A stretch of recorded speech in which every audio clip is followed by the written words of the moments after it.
Okey, bismillahirrahmanirrahim. Assalamualaikum warahmatullahi taala wabarakatuh. Salam. Yang saya hormati semua guru-guru dan para tetamu serta sahabat-sahabat yang saya hormati sekalian.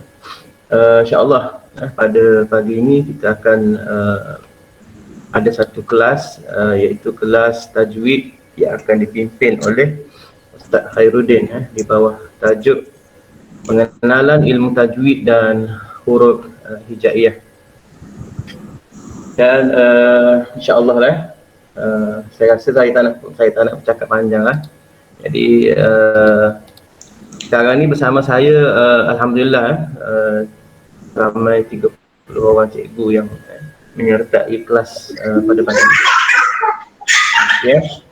Jadi tanpa melengahkan masa, saya ingin menjemputlah Ustaz Khairuddin untuk menyampaikan tajuk berkenaan dengan ilmu tajwid di bawah tajuk pengenalan ilmu tajwid dan huruf hijaiyah. Falyatafaddal ma'jura ya Ustaz. Okey, bismillahirrahmanirrahim. Assalamualaikum warahmatullahi taala wabarakatuh. Rabbi shrah li sadri wa yassir li amri wa hlul 'uqdatam min lisani yafqahu qawli. Rabbana zidna 'ilman nafi'an warzuqna rahman. Alhamdulillah, syukur kepada Allah Subhanahu wa taala kerana diberikan kepada kita satu peluang untuk kita bertemu di majlis ilmu, yang mana majlis ilmu ini akan insya-Allah memudahkan kita untuk menuju ke syurga Allah Subhanahu wa taala. Seperti mana baginda Nabi sallallahu alaihi wasallam bersabda, man salaka tariqan laisa man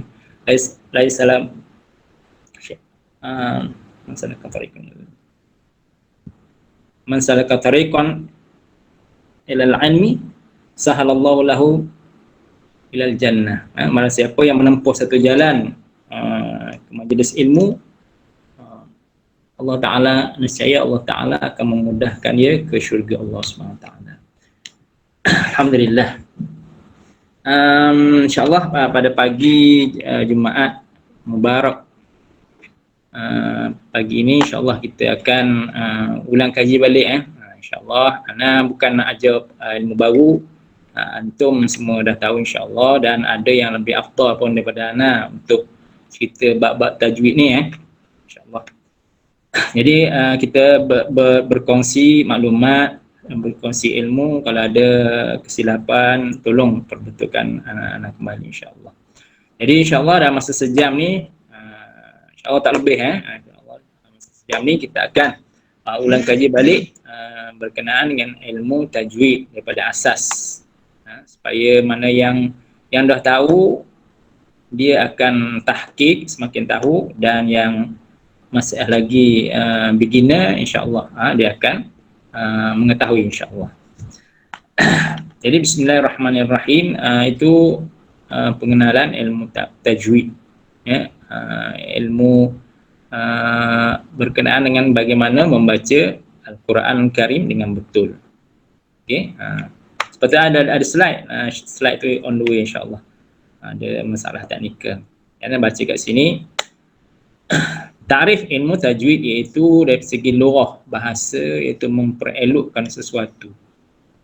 Tajwid daripada segi makna umumnya ialah memperbetulkan sesuatu. Menurut istilah ilmu tajwid. Jadi apa yang kita nak faham secara khususnya ilmu tajwid itu melafazkan. Lafazkan maknanya ialah bertutur menggunakan suara melalui lisan. Orang yang sempurna sifat kejadiannya pada ada lidah, ada mulut dan sebagainya, insya-Allah dia mampu untuk menyebut kalimat-kalimat Al-Quran Karim dengan betul. Okey, iaitu melafazkan, menuturkan, membunyikan setiap huruf daripada Al-Quran Karim. Okey, dari makhrajnya, daripada tempat keluarnya atau asal kedudukan huruf, setiap huruf di dalam rongga mulut kita. ya, melafazkan setiap huruf, huruf apa? Huruf hijaiyah. Huruf itu membentuk perkataan, ya, dan perkataan itu membentuk ayat. Ya, setiap huruf yang kita sebut itu mesti betul. Okey. Dari makhrajnya yang betul, serta memenuhi hak-hak setiap huruf. Ya, memenuhi hak-hak setiap huruf. Maknanya apa? Kalaulah diperlukan memerlukan kita membaca dengan dengung, wajib kita membaca dengan dengung. Ya, haram kita membaca dengan apa dia, tanpa dengung. Ya, jelas dan sebagainya. Itu maksudnya ilmu tajwid. Ya, maknanya kalau kita dah ada ilmu tajwid, wajib kita mengamalkannya di dalam pembacaan Al-Quranul Karim. Ya, kalau sebab apa wajib? Maknanya kalau kita belajar Al-Quran tanpa ilmu tajwid yang sudah pun kita belajar, kita akan menanggung kesalahan tersebut. Ya, itu dia. Kemudian hukum mempelajari ilmu tajwid. Apa hukum dia? Okey. Anak tanya, apa hukum baca Al-Quran? Apa hukum baca Al-Quran? Ini boleh buat soalan pada pelajar-pelajar lah. Ya, mana kalau dikata wajib, maknanya ada je kita tak baca Quran sehari kan? Ataupun dia kata sunat. Maknanya kalau sunat, ini kebat lah. Kalau sunat, maknanya kalau tak baca sepanjang hidup tu, tak berdosa lah. Jadi kita buka sikit. Okey. Hukum membaca Al-Quranul Karim adalah sunat, ya, sunat saja. Okey. Kemudian membaca Al-Quran itu menggunakan nombor 3 daripada 1 2 3. Daripada Bawah. sebenarnya. Kemudian Jesi. Ya. Kemudian membaca Al-Quran sunat, membaca Al-Quran bertajwid adalah fardu ain ke atas setiap orang yang membaca. Okey, dan mempelajari ilmu tajwid adalah fardu kifayah. Kena beza, ada 3 hukum kat situ. Okey, dan kita wajiblah membaca Al-Quran sebab Al-Quran ialah hudan lil muttaqin. Dia menjadi petunjuk, ya, bagi orang yang bertakwa. Kerana bertakwa mesti melalui pembacaan Al-Quran Karim. Okey, insya-Allah ana yakin kita semua adalah orang yang mana tidak akan memulakan hari kita setiap hari tanpa membaca Al-Quran. Ya, ada tagline kat sekolah tu, dia kata tiada hari tanpa Al-Quran. Ya, insya-Allah kita nak membudayakan. Okey, kita nak membudayakan pembacaan Al-Quran dalam kehidupan kita seterusnya, ahli keluarga kita. Okey, dan kita alhamdulillah kita diberi tanggungjawab dan amanah untuk mengajarkan ilmu tajwid dan juga membaca Al-Quran kepada pelajar-pelajar. Okey. Kemudian apa dia kelebihan ilmu tajwid? Ya, iaitu katanya ulama, ia adalah semulia-mulia ilmu. Ya, semulia-mulia ilmu. Maksudnya antara top ilmu dalam Islam. Ya, bukan ilmu biasa-biasa ni. Kerana apa? Ia berkaitan langsung dengan kitab Allah, yakni Al-Quranul Karim. Ya, bayangkan kita ajar orang baca kalamullah kan, daripada Allah Subhanahu Wa Taala, dan orang tu pandai pula baca dengan sebab kita ajar. Masya-Allah, bayangkan Nabi kata apa dia? Man dalla 'alal khair ka fa'ilihi. Siapa yang menunjuk satu jalan kebaikan seolah-olah dia yang melakukannya. Ya, kita ajar, dia pandai, dia pula ajar orang. Jadi macam orang direct selling kan. Selling. Cari orang, sekali kita dapat untung. Okey. Okey, sementara tunggu Ustaz Din, Ustaz Khairuddin masuk. Jadi saya nak tambah sikit berkenaan dengan adab-adab kita semasa membaca Al-Quran. Okey, yang pertama sekali, adab membaca Al-Quran ni ada dua bahagian. Yang pertama, sebelum membaca Al-Quran dan ketika membaca Al-Quran. Okey, apa yang kita perlu lakukan sebelum kita membaca Al-Quran? Okey, yang pertama dia kata kena niat kerana Allah. Kalau kita nak baca Quran ni kena niat kepada Allah lah. Semoga apa yang kita baca tu mendapat ganjaran pahala yang diberikan oleh Allah Subhanahu Wa Taala kepada kita. Kalau kita niat pada benda yang lain, tak dapat pahala lah. Okey, yang kedua, kena menutup aurat. Kena menutup aurat. Yang kedua ni, adab ketika, adab sebelum membaca Al-Quran. Dan yang paling utama sekali kena ada wuduk. Kena ada wuduk. Sebaik-baiknya lah semasa kita berada dalam kelas tu, kita mintalah kepada pelajar kita pergi ambil wuduk dahulu. Yang mana kalau sekarang ni, kalau ada Quran yang ada terjemahan tu, tak apalah. Tetapi kalau yang tak ada terjemahan, maknanya kalau kita nak pegang Quran tu kena ada air sembahyang. Banyak yang saya tengoklah pelajar ada di kalangan pelajar kita, dia pegang Quran tanpa air sembahyang. Boleh berdosa benda tu. Okey, yang keempat adabnya ialah menghadap kiblat. Kena menghadap kiblat. Dan yang kelima, membaca doa sebelum membaca Al-Quran. Kita kena baca suruh pelajar-pelajar kita baca doa dulu sebelum. Tak semestinya baca Quran. Doa-doa untuk subjek-subjek lain pun kita boleh suruh pelajar baca. Allahumma ta'alaina hikmataka wa nsyur alaina min khazaini rahmatika ya arhamar rahimin.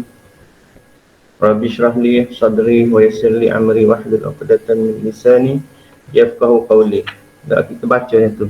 Insya-Allah apa yang kita ajar kepada anak-anak didik kita tu semoga ilmu tu akan jadi manfaat. Kita minta Allah Subhanahu Wa Taala bukakan pintu hatinya. Okey. Dan seterusnya ialah adab ketika membaca Al-Quran.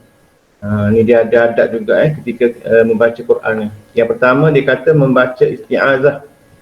Isti'azah tu apakah dia? Kita kena baca a'udzubillahi minasyaitonirrajim. Tu kena baca yang tu. Okey. Ini adalah salah satu daripada adab ketika membaca Al-Quran. Kita minta Allah jauhkan daripada syaitan dengan tipu-tipu daya dia lah. Dan baca Bismillahirrahmanirrahim. Kalau segala perbuatan kita dimulai dengan Bismillah, insya-Allah apa yang kita buat tu mendapat keberkatan daripada Allah Subhanahu Wa Taala. Dan adab yang seterusnya ialah adab membaca Al-Quran ketika seterusnya kena khusyuk. Kena khusyuk. Ustaz ni dah masuk ke belum ni? Belum masuk lagi ni. Okay, tak apalah saya sambung sikit. Okey, yang seterusnya kita kena khusyuk. Khusyuk ni kita buat apa yang kita buat tu jangan ingat kepada sesuatu. Kena khusyuk, kena ingat Allah Subhanahu Wa Taala. Macam sembahyang lah juga bila kita nak berdiri tegak tu ingat kepada Allah saja. Ini kita sembahyang Allahu Akbar terus ingat kepada kedai aku ni ada orang jaga tau. Tak ada duit ni. Itu menunjukkan kita tidak khusyuk. Okey, dan seterusnya ialah baca dengan tajwid. Ini yang paling penting sekali yang kita nak belajar pada hari ini, iaitu berkenaan dengan tajwid ni. Okey, kalau kita tidak pandai, kita kena belajar. Sebab ilmu Allah ni sangat luas. Sangat luas. Siapa dia belajar, dia dapat pahala. Segala ilmu yang kita niat belajar kerana Allah Subhanahu Wa Taala ni akan dapat pahala. Pahala untuk apa pahala ni? Untuk kita bawa bekal kita menuju ke syurga Allah Subhanahu Wa Taala nanti. Okey, seterusnya adab lagi ialah adab selepas membaca Al-Quran. Membaca doa selepas membaca Al-Quran, iaitu Allahumma arhamna bil Qur'anil azim waj'alhu lana imaman wa nuran wa hudan wa rahmah. Allahumma zakirna minhuma nusina. Okey, dulu ada ramai lah juga bukan takat saya sajalah yang baca nasina. Kalau nasina tu maksud dia lupa, apa ni? Aku akan lupa maksud dia. Kami akan lupa. Patutnya nusina. Jangan bagi kami lupa sebenarnya. Jangan tersalah baris bahasa Arab ni. Kalau lagi baris dia lagi makna lah. Okey, dan seterusnya ialah meletakkan Al-Quran di tempat yang tinggi. Ini merupakan salah satu daripada adab kita dengan Al-Quran juga. Kita tengok pelajar kita tu, jangan dia bawa Al-Quran dia tu letak di bawah. Biasanya saya tengok dia bawa Quran, dia hayung dekat dia punya kaki dia. Ketinggian Quran ni, martabat dia paling tinggi lah di sisi Allah Subhanahu Wa Taala. Jadi kita sebagai orang-orang yang beriman ni, bila kita tengok pelajar kita buat kesalahan, kita kena tegur lah dia orang. Dari segi bawa tu pun kita kena tengok juga dan letak tu. Al-Quran ni dia tidak boleh ditindan. Contohnya kita letak buku di atas dia, berdosa tu. Kecuali Quran tu ditindan dengan Al-Quran, tu tak apa. Kalau Quran kita ambil benda lain pergi tindan atas dia, berdosa. Sebab itu adalah kalam Allah Subhanahu Wa Taala, bukan kalam manusia. Kalam Allah Subhanahu Wa Taala. Okey, seterusnya perkara yang dilarang ketika membaca Al-Quran. Apakah dia itu? Yang pertama sekali ialah bermain-main. Bermain-main. Kita kena tengok pelajar-pelajar kita tu apa yang dia orang buat dalam kelas. Kalau kelas-kelas online gini, kena perhatikan dia. Betul tak dia hafal Quran tu? Ataupun dia letak Al-Quran di hadapan dia punya laptop dan dia tengok situ. Kita kena tanya dia, awak betul ke hafal tu? Dia tengok macam awak ni tengok Quran je, barulah dia rasa takut. Kalau kita biarkan dia, dia akan tengok Quran sambil baca gitu. Sepatutnya kita suruh dia hafal, tapi dia tengok Quran. Itu adalah salah satu kesalahan. Tapi kita kena tegur lah. Perkara-perkara yang dilarang lagi ialah diselangi dengan bercakap-cakap. Bercakap-cakap. Banyak yang berlaku lah dekat sekolah, kat mana-mana sekalipun. Kita sebagai orang yang dewasa, sebagai guru, kita kena bagi tahu lah. Jazakallah khair. Ya. Kemudian kita akan mengetahui apa fadilat belajar dan mengajar ilmu tajwid ni. Nabi SAW bersabda daripada Uthman bin Affan radhiyallahu ta'ala, qala Rasulullah sallallahu alaihi wasallam, khairukum man ta'allama al-Quran wa 'allamahu. Rawahu Bukhari. Daripada Uthman bin Affan bersabda Nabi sallallahu alaihi wasallam, sebaik-baik kamu, mana orang yang paling baik kalangan kamu adalah orang yang mempelajari Al-Quran dan mengajarkannya Al-Quran kepada manusia. Jadi orang paling baik sekali di sisi Allah Subhanahu Taala antaranya ialah belajar Al-Quran. Belajar Al-Quran besar pahala dan Allah Taala berikan kelebihan jadi sebaik-baik manusia. Dan juga kita ajarkannya pula. Allahu Akbar.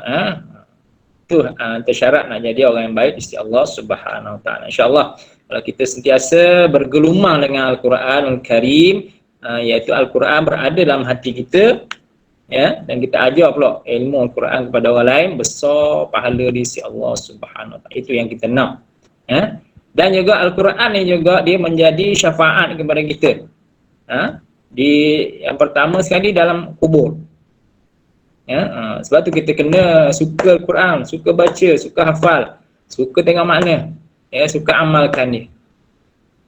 Sebab apa? Dia akan memberi kelebihan besar di dalam kubur nanti. Sebab diceritakan, diriwayatkan kita bila orang yang cakna tentang Al-Quranul Karim di atas dunia, ya, peneman kita nanti di dalam barzakh nanti adalah Al-Quranul Karim. Allahu Akbar. Ya, dia akan mencegah dari malaikat untuk seksa kita dan sebagainya, ya. Ada kisah di sebalik. Okey. Itu sedikit sebelum kita masuk kepada makhraj, matlamat. Ya, matlamat belajar ilmu tajwid apa dia? Ya, matlamat ilmu tajwid apa dia? Iaitu memelihara lidah. Yang ke-10, memelihara lidah daripada kesalahan membaca ayat-ayat suci Al-Quran ketika membacanya. Ya, supaya apa dia? Kita dapat membaca sejajar dengan penurunan yang sebenar. Ya, yang kita nak, iaitu baca macam Rasulullah baca. Ya, tidak ada ibadat yang paling betul melainkan melalui kaedah yang dibawa oleh Nabi Muhammad sallallahu alaihi wasallam. Ya, maknanya kita nak belajar ilmu tajwid lepas ni, kita nak kita dan juga anak murid kita baca mengikut lahjah Arab, lisan Arab, lidah orang Arab, ya. Anda ingat masa kecil-kecil dulu belajar dengan orang tua, alif, be, te, ya. Itu lidah Melayu. Okey. Banyak kalangan pelajar kita baca ghairil maghdubi alaihim. Him tu Melayu, jadi kita kena tukar. Kita kena belajar dan kita kena fasih baca Al-Quran seperti mana lidah orang Arab, ya. InsyaAllah kita belajar perlahan-lahan, insyaAllah. Ada harap kita jelas tentang pengenalan ilmu tajwid, ya. InsyaAllah. Okey, minta bawah lagi Anis, lagi kita masuk pada makhraj. Okey, makhraj yang huruf hijaiyah, yang atas ada huruf hijaiyah, atas lagi. Okey, yang ni. Okey, yang huruf hijaiyah, huruf hijaiyah. Okey, kita kenal dah kedah tu kan. Cuba kita nak ulang kaji balik cara sebutan dia, ya. Ada 29 huruf. Okey, Ana nak tanya, ada kuis sikit. Ya, dari alif sampai ya tu agak-agak huruf apa yang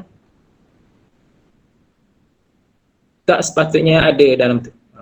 Bukan huruf hijaiyah. Agak-agak huruf apa?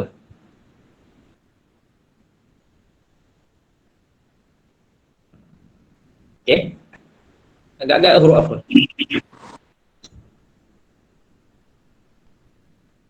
Maknanya dia ada, patutnya ada dua. Lam alif. Lam alif, Okey, lam alif. Sebab dia adalah kombinasi pencampuran ada lam dan juga alif. Ya. Okey, yang tu tak ada makhraj dia lah. Okey. Yang lain insya-Allah kita akan sebut satu persatu. Okey. InsyaAllah kita akan ulang kaji cara sebutan setiap huruf hijaiyah yang 29. Okey. Anda slide patutnya boleh congkeng nak tulis yang mana dia punya tulisan tu kan. Okey, kalau maklimah ada buku nota boleh salin. Okey, yang pertama sekali huruf alif. Okey. Huruf alif. Okey, ejaannya alif lam fa. Tu bukan alif lam ya fa, bukan alif, bukan alif lam fa. Alif. Okey. Alif. Maknanya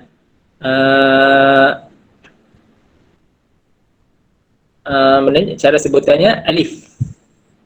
Okey, ada bunyi angin sikit kat belakang. Alif. Okey, jangan bunyi alif. bukan P bukan P, alif. Bukan alif. Beza dia alif. Alif salah, bukan alif salah. Alif dia tidak ada mat. Okey, yang seterusnya huruf ba. Okey. Kaedah untuk kita menyebut huruf hijaiyah adalah pertengahan pertengahan. Cara sebutannya adalah pertengahan, tidak terlampau tebal dan tidak terlampau tebal ataupun tidak terlalu kuat ataupun tidak terlalu lemah ataupun tidak terlalu nipis. Itu kaedahnya. Dia adalah semua huruf ni bacaan dia disebut secara sederhana. Alif, bukan alif. Bukan alif, bukan alif. Alif. Okey.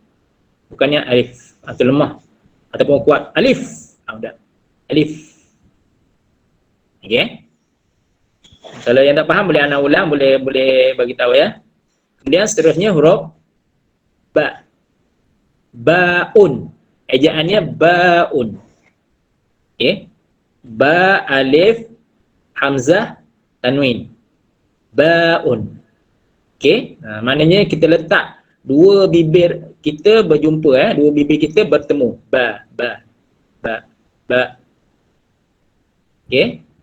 Ba. Bukan kemam gitu, bukan kemam Bukan kemam dengan bersungguh tapi letak bertemukan dua bibir tu syafatan. Ba. Okey, ba. Okey. Baun baun. Okey. Macam mana kita nak tahu makhraj ni kat mana duduk? Nanti ada keratan bahagian rongga mulut kita, kedudukan setiap huruf tu makhraj dia, mana rumah dia kan? Okey, tapi kalau nak tengok kat sini ialah kita akan buat macam ni. Kita matikan huruf yang kita nak tahu makhrajnya, contohnya ba ni, kita matikan dia. Letak huruf mati atasnya, kemudian kita masukkan huruf alif sebelum dia. Macam ni. Kan alif ba tu kan? Kita hidupkan. Kita beri satu baris kepada huruf alif ni. Jadi alif baris fathah bertemu dengan ba mati. Jadi ab. Okey. Maknanya ba tu sebut sebab ba salah satu daripada huruf qalqalah, dia ada kata apa, jetak sikit tapi sikit saja bukannya ab. Contohnya tabbat yada abi lahabin wa tabb, pertengahan saja tabbat yada abi lahabin wa tabb, itu salah. Okey, ba. Kemudian pergi pada huruf ta pula. Ta, taun ejanya ta alif hamzah. Taun, hamzah tu tanwin, taun. Ta biasa bukan ta. Jelas tak ana sebut ni? Ta. Ta tu salah. Itu macam Mak Saleh dah. Kita tak mahu orang putih. Kita nak ta biasa, ta. Okey. Kemudian kita letak huruf alif kat sebelum dia, jadi matikan huruf ta jadi at. Okey. Bukan at. Tak nak bunyi desiran ataupun boleh keluar liu kat situ. At. Contoh at salah. At. Okey. At. Alif, ba, ta. Okey. Kemudian masuk kepada huruf sa pula. Okey, sa ni macam mana nak sebut? Okey. Kita keluarkan sedikit lidah kita dekat gigi hujung kita. Ya. Gigi hujung. Sa. Okey. Pastikan sa ni tidak ada bunyi S. Okey. Pastikan sa tidak ada bunyi S. Kalau bunyi S dia jadi sin. Okey. Sa. Okey. thulatha. Okey, thalatha. Ha. Okey. Tadi. Bezakan namanya selasa, salah. Puan tak on ni kamera. Saya nak on kamera, nak on dah ni. Tutup. Dah Ustaz, nampak dah ni? Ha. Dah. Okey. Okey. Kemudian pergi kepada huruf jim. Okey. Jim Jim. Aj. Okey, aj. Bukan aj. Jangan muncul terlebih sangat Muncul sikit-sikit je. Ajma'in. Okey. Jim juga salah satu daripada huruf qalqalah. Okey, tapi jangan dia semula jadilah J tu bunyi semula jadi bukan buat-buat. Okey. Okey, jim jim macam mana? Jim ya mim. Jim. Okey, jim ya mim. Okey. Kemudian pula huruf ha. Okey. Ha ini asal dia kat mana? Asal huruf makhraj ha ni kat mana? Dekat ni.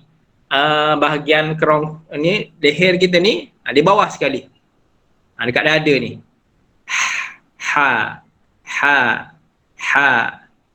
Okey. Cara mudah nak sebutnya kata ha pedas. Okey, ha pedas. Okey. Ahmad. Alham.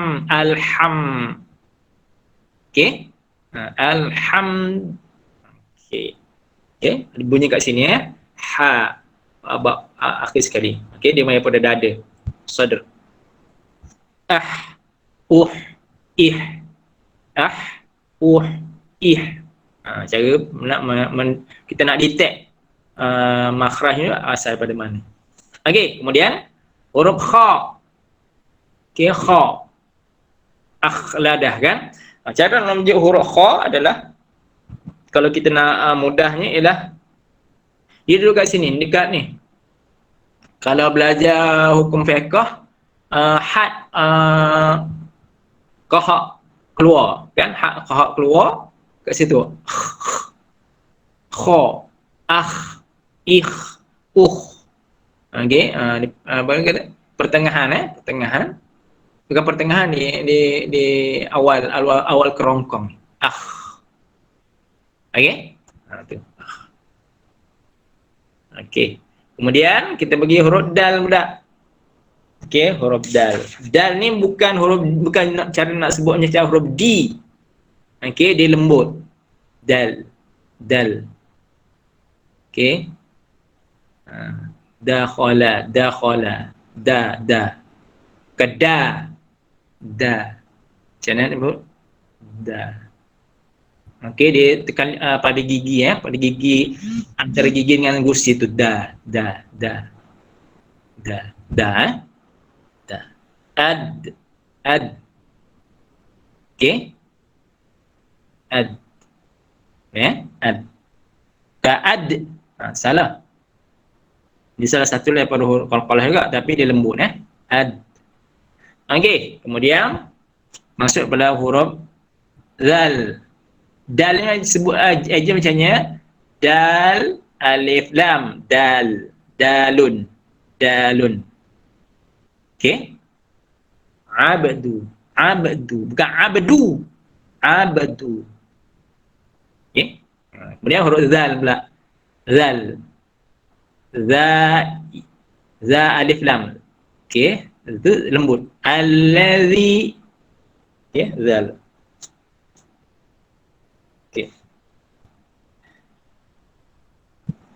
Okey, zal ni sama dia sedikit nak keluar dia punya lidahnya, sama nak ucap, lebih kurang huruf sa. Allazi zi keluar sikit lidahnya, za tu keluar sikit lidahnya, za. Okey, allazi awta'a. Okey. Kita letak huruf Kita matikan dia tak huruf alif bagi atas. Al. Okey, keluar sikit ya, lidah ya. Okey. Kemudian huruf ra. Okey, ra ni macam mana? Ra ni sebutannya ialah pertengahan, semula jadi.